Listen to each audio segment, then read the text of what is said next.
what's going on, guys? It's your boy. Welcome back to another video. This week, Mad Max Furiosa comes out, and I'm gonna be totally honest with you guys. I've never seen any of the Mad Max movies, so today we're gonna be watching the most recent one, Mad Max Fury Road. There's a lot of really good reviews for this. It's one of the highest rated movies on Letterboxd, I'm pretty sure. I went through just to kind of see general idea how people feel about this movie. It has so many 5-star reviews. It is crazy. But yeah, that being said, it's on HBO Max. I haven't seen it before. I don't really know what to expect, so I am gonna go check it out, and I will come back with my immediate reaction and review. Let's do this. What? Oh, it's Watch List Wednesday. I'll add it to the list. Okay, so, right off the bat, I'm gonna go ahead and say that was a weird movie. I'm not gonna lie, I don't know if I like that kind of movie. That was not something that I feel like I would intentionally want to watch again. But that being said, the cinematography of it is fantastic. There are so many really well shot action sequences. And I think overall, if you are somebody who is a big fan of just spectacle, this has a whole lot of it. I think that is absolutely fantastic, and I definitely think that there's a lot to enjoy here. But we're going to fully unpack this, give you guys my entire full review of this movie. Let's dive right into this, shall we? Okay, so like I had mentioned, this movie is primarily spectacle. It is just a bunch of cars going around, racing around. It is basically a 2-hour-long chase sequence. So if you're into chase sequences, if you're into cool car action sequences, you'll really like this. There's a lot of really fun explosions and really cool stuff that I'm assuming was practical, because if not, the CGI is absolutely incredible. They did such a good job with it. But overall, this entire movie takes place over the time span of a week, give or take. And everything is so fast-paced. Immediately we dive right into the story. The really iconic poster that you've seen for this movie probably 100 times is literally the opening shot. And we get kind of this monologue where Mad Max himself, Mr. Tom Hardy, is explaining what's going on. There's been a war for water, there was a war for fuel, there's been wars for all kinds of different things, and now the world has become a giant ultimate wasteland. They've taken all of the resources that we need and that we hold dear, and everything is just a desert and dirt, and it's so desolate, and everything is kind of hopeless. And I think that they do such an interesting job creating this world, because watching this movie, it feels fantastic. The entire setting is great. It kind of reminds me a lot of the Dune movies, since I've been watching those recently, and I've been a big fan of those. This is incredible how well this world feels so real. I don't know if they actually filmed it in deserts or anything like that, but if you told me they did, I'd 100% believe it. That stuff is all fantastic. Then we kind of go into immediately Mad Max gets captured, and he gets taken to a place called the Citadel, which is one of the worst what's the word I'm looking for? It's one of the worst futuristic movies I've ever seen. Futuristic wastelands. Absolutely terrible futures, not great futures. Dystopian. There we go. I got there eventually. I am so sorry you had to listen to my entire train of thoughts. But basically, it's one of the worst dystopian futures I think I've ever seen in a movie. They do such a great job of depicting how terrible the hierarchies are, where the people who are up top are literally wasting water, while the people on the bottom wait once for, maybe it's once a week, once a month, something like that, for a waterfall to come down, and then they can finally drink water for the first time in forever. The leader is literally telling all of these people who are poor and, going through poverty and all these different issues, don't get addicted to water. You don't need water. Having an addiction to water is just going to make you, evil. And basically kind of creating this really bad false religion that tells you that water is truly a bad thing.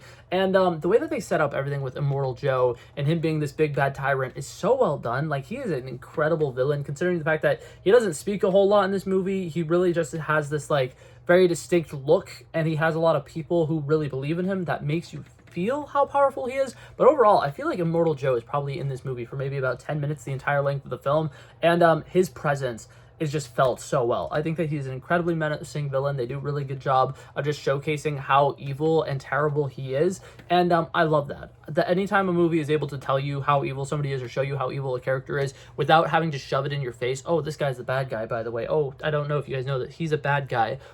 It's fantastic. You don't necessarily need to watch him do evil things to understand that he is such an evil person, which is fantastic. Another thing that I like about this movie that I wasn't fully expecting, growing up, every time I saw trailers or commercials or heard anything about Mad Max Fury Road or anything about the Mad Max saga, I always just thought this is basically a giant derby race. Basically, people are just going to be racing in the middle of deserts. They're going to be doing donuts and stuff, and it's going to be some kind of drag race.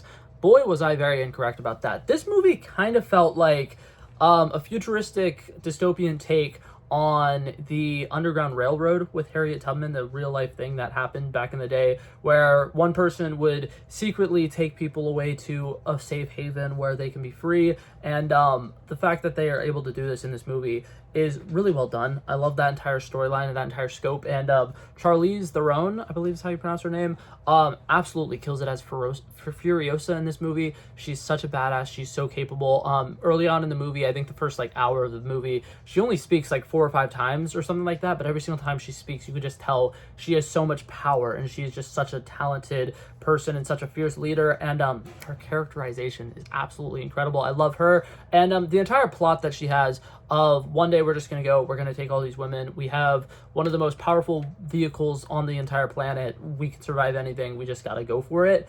And I love that balls to the walls intensity. I love the entire like chase sequences we're getting in the first 30 minutes or so. And everything with that was really, really cool. I will admit I was so confused about what the hell the point of Tom Hardy's character was for the longest time.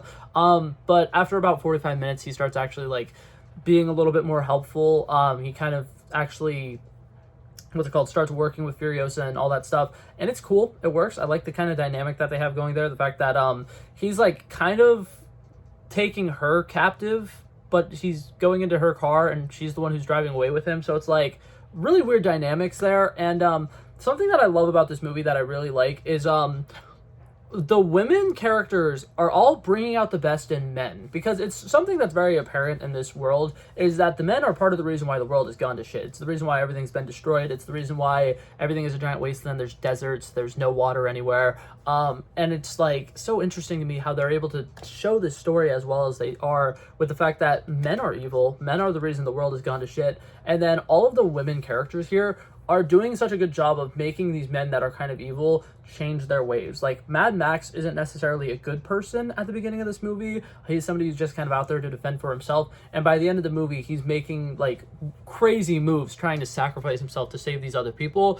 And Nicholas Hoult's character, I could probably talk about Nicholas Hoult's character for a solid 3 minutes. He is fantastic. Nicholas Hoult, put him in any movie and tell him, hey, you're just going to be a really weirdo.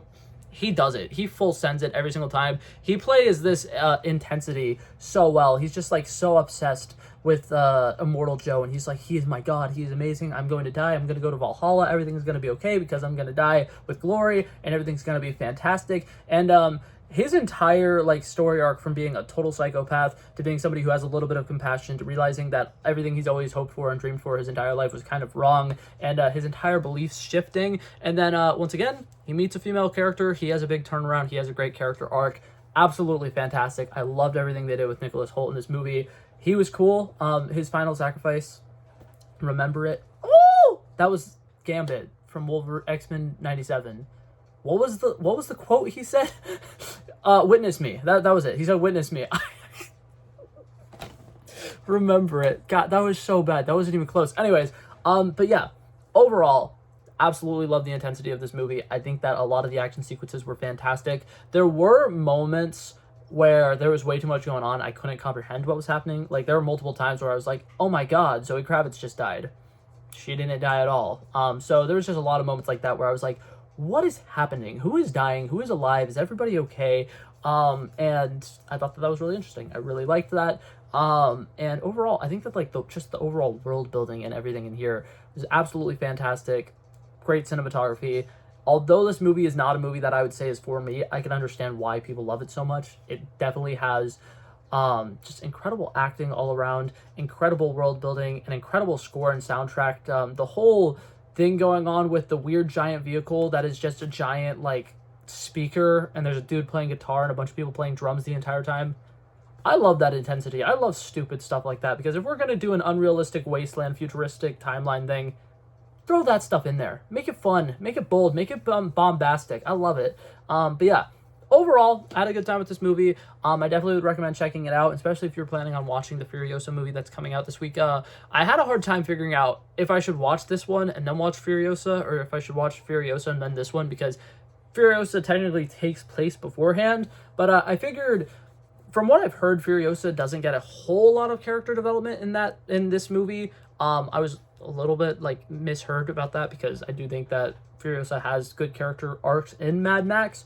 But that being said, definitely would recommend checking this one out if you're going to go watch Mad Max Furiosa. But that being said, my overall rating for Mad Max Fury Road is probably going to be a solid 94 out of 100. Like I said, it's just not for me. All of the points that I'm taking off of it are stuff that are very nitpicky, and are just the fact that, like, some parts of the story don't feel very complete. The end of the movie, in my opinion, it ends just so abruptly, and we don't get to see any of the payoff or anything at the end of the movie, which is okay. I don't understand why Mad Max left at the end. Once again, doesn't really matter, doesn't really affect me at all. I shouldn't really care that much. But that being said, such a nitpicky thing. But yeah, that being said, that was it for this video, guys. Thank you guys so much for coming by and checking it out. I love and appreciate you guys so much for watching and sticking through to the entire video. If you liked it, feel free to like and subscribe, and I'll hopefully see you guys in the next one. Peace out. Bow. Bow, bow. Back at it again, but that's a relevant flow. So smooth, they calling me Mr. Elegant. Like an elephant, I got a long nose. Like a president, I've got a few hoes. Swift with a stutter, I'm smooth like butter. Don't see it coming when I slip undercover. Like a big dog, but I don't bite. I'm still a big broad, I'd win that fight. Come match you and I knock out your lights.